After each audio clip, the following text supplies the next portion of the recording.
Добрый день. Мы попали там в такое положение не очень хорошее для нас и обратились к добрым людям из белорусского дома, чтобы оказали какую-то помощь нам. Вот, нас направили в санаторий Дужники-Здруй, это на границе с Чехией, где мы проходили реабилитацию, проходили какие-то процедуры. Нам это очень помогло, мы отошли от того, что происходило в Беларуси, то, что мы видели на улицах Минска. Вот.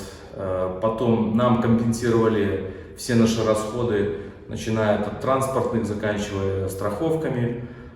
Все было хорошо, нам все понравилось, без всяких проблем.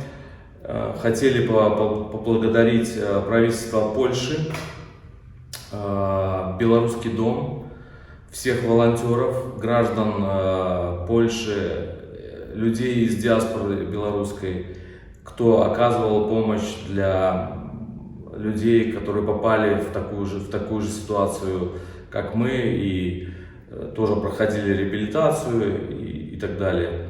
Вот. Ты что-нибудь хотела добавить? Благодарим польский народ за его поддержку и наше все благодарствие лично от нашей семьи. Да, живе Беларусь! Живе!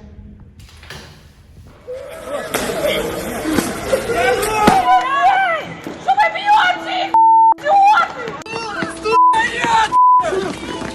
Я достал свой телефон, они увидели у меня погоня, это все время висело, то есть, грубо говоря, там, ну, так, герб белорусский, да. И сразу начали меня избивать, тут же прямо сорвали шорты, трусы до колена, сняли, повернули меня, так голову завернули, чтобы я видел их, ну, и один вот этот вот садист, ну, по-другому не могу назвать, взял резиновую палку, на него надел презерватив на палку и говорит: мы тебе сейчас в очко засунем эту палку, если ты нам не скажешь код. Ну и здесь то, что я увидел, это просто ужас. Здесь парня привезли за мной без глаза, без левого глаза, он сидел,